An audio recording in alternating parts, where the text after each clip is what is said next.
Watch out. Don't blow it. Don't blow a good thing when you've got it. Here's how not to. And this section is for the ladies. Ladies, how not to blow it with a potential Mr. Right. So, you're dating somebody, dating a good man. Don't blow it. Here's what not to do. And I'm serious. Men are simple, easy creatures to please. Hard men to fight, but easy to please. But if you are or are exhibiting any of these characteristics or traits or qualities about you, you just might see the door and you will blow a good thing with a potential Mr. Right. So, don't be negative in tone or your words. Positivity is contagious, and people like fun. Men like happy people in their lives. They have to deal with the wars and the BS out there in the world, and they don't need it at home. Don't be negative in tone or your words. A pessimist that is always putting others down or unable to contribute to having a good time is not someone to hang around with for very long. You wouldn't want that kind of person in your life, would you? Exactly. Then don't be that kind of person either. Don't blow it by being negative. In fact, I knew a gal who was just negative all the time, in the sense that everything that came out of her mouth was negative. Negative, negative, negative. Nothing positive. Nothing like, hey, how's it going? Oh, I like that shirt. No, it's, that shirt's not good for you. Don't go to that store. That's not good for you. This not good. That's not good. I was observing this and I'm like, wow, you are nailing your death sentence in a relationship because you're so negative.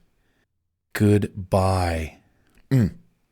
Don't be offensive with your words, your behavior, your body language, etc. Be the person others enjoy being around, and you won't blow it with those you want to invite into your life.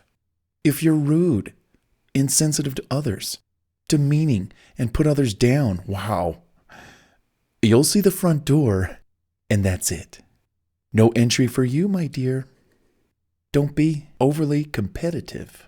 Allow others to have their moment and recognize them for their effort and their accomplishments.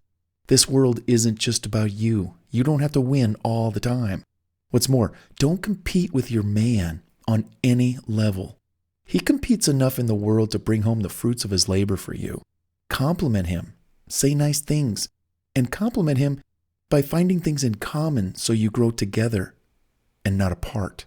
But don't be overly competitive. Don't be overly dependent, as if you can't make a decision for yourself or support yourself. It's unattractive to most people to mooch off others in a variety of ways. Although, when you do need help, hey, ask for it. It's okay to show you're human every now and then and need a little help, like all of us. I was watching a movie once, and this main character said to this gal who he was wanting to kind of rescue and say, hey, come with me. And she says, I don't need a handout. And he comes back with this line that says, a handout is what you get from the government. A hand up is what you get from friends or someone who really cares about you. I love that line. And I think men always want to give women a hand up. They reach their hand out to grab a lady's hand, to help her out of the car, to help her out of her chair, to help her. Men like to help. So don't be overly too independent, okay, you get it. Don't wear too much makeup. And I'm going to be kind of sensitive about this because men do love women who doll up and look really pretty. But it can also be a turnoff for most guys. And I'm talking about wearing too much, like caked on, 4 layers, not to mention all the work taking it off at night, so you can go to bed with a clean, fresh, healthy face. We like a little blush, a little eyeshadow, a little lipstick. Okay, some lashes. Stop. That's it. Any more, and you could turn them off. We want to see you and not the makeup case on the face. And check this out. Ask them, hey, honey, I've got all this stuff. What do you like? How do you like to see me? Ask. And you'll get the answer. And he'll probably say, you know what? I kind of love you just the way you are. I love the natural look. And women don't always want to hear that per se, because they are afraid that being seen in their natural state will be a turnoff for men. But the truth is, men like to see you in your natural state, especially, like at home, on the weekends. When you go out, different story. Do your best, rock and roll. But, don't wear too much makeup. No. Let's just see your beautiful face, and that's all we need. Don't feel like you need to make a radical change to attract a man. That's not necessary. Be yourself, because if you pretend to be somebody else, no. That facade's going to come to a crashing end sometime soon. It's easier, and it's just who your man falls in love with. You. So stay you. Don't get too emotional around your guy, bringing in all your worries and your stress and your female anxieties to his doorstep. It's okay to share what's on your mind. It's okay to stress. It's okay to feel anxious. It's okay to feel those things per se. But do realize time will tick. An hour, 2, 1 day, 3 days, a week, a month, and whatever you were worrying about is going to dissipate. It's going to be gone. And what is remembered is you worrying and just creating all this anxiety and worry, and it's going to spill over into him, and he's going to say, look, don't worry, we always make it. Or, you don't have anything to worry about. Stop stressing. You're stressing me out. There's something to say about that comment about men being the rock of the relationship. In fact, just look at the waves at the beach. The waves are beautiful to look at. Everyone's looking at the waves. Oh, look at those waves. That's a woman. A woman is beautiful. She's exciting. She's unpredictable. What's she going to do next? Yes. Oh, it's so, ooh, look at that.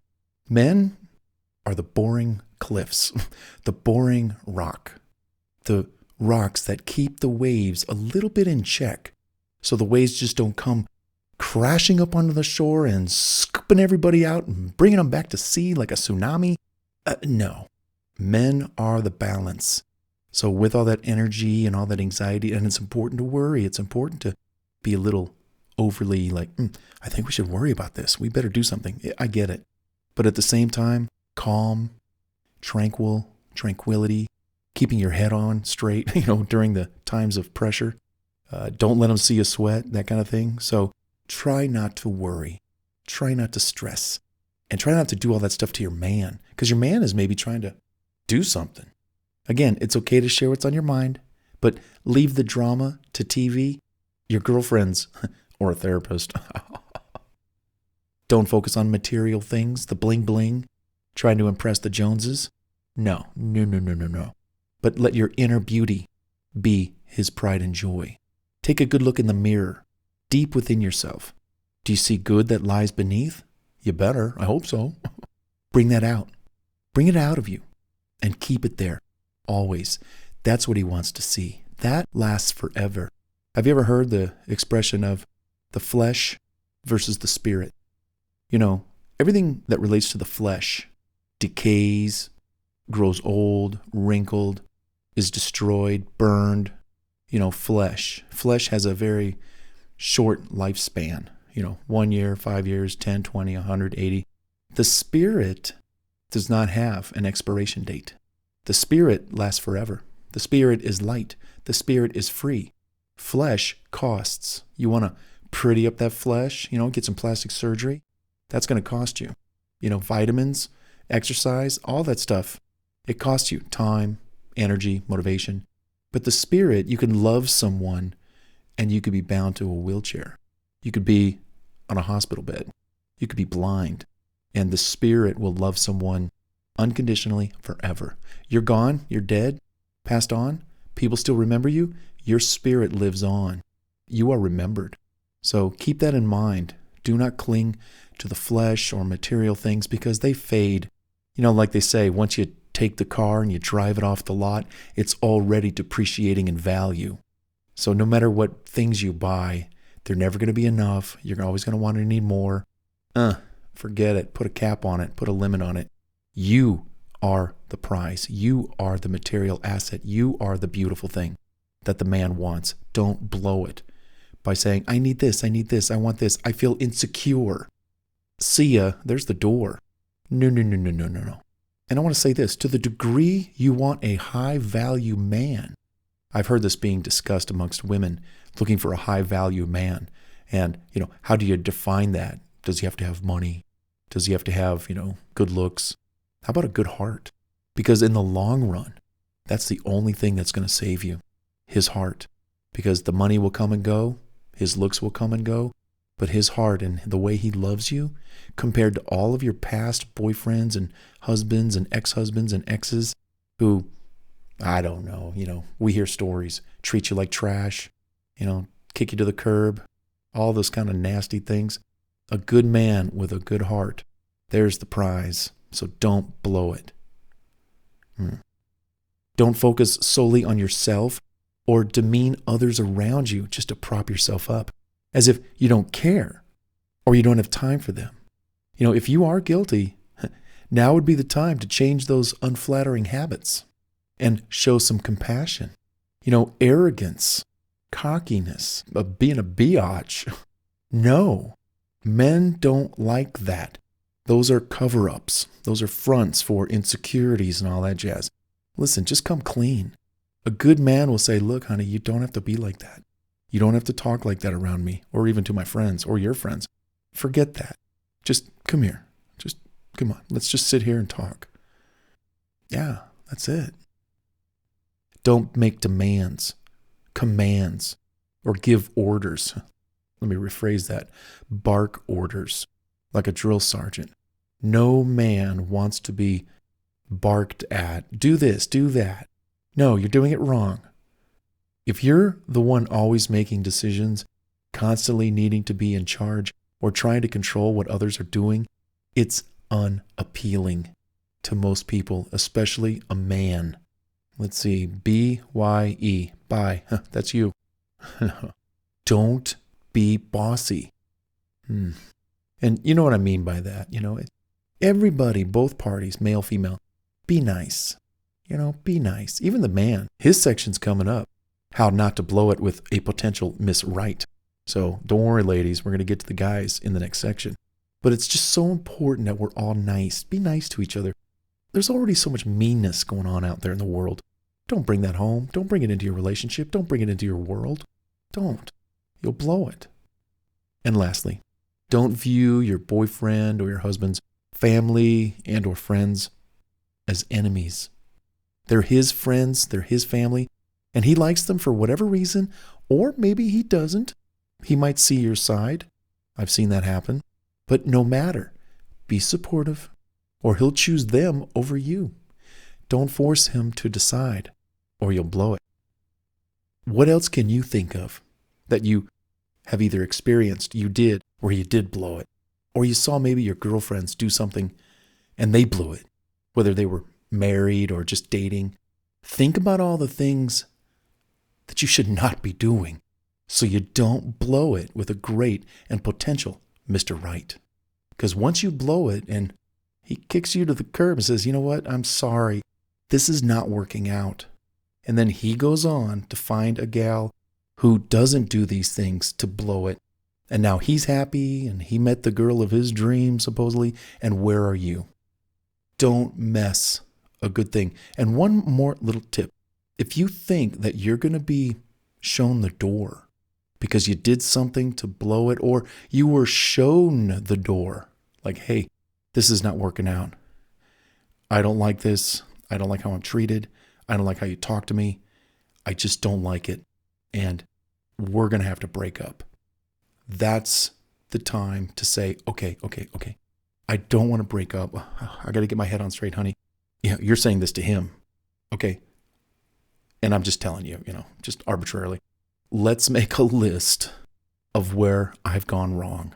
What have I done that has upset you, that has made you think that, we are not a good couple?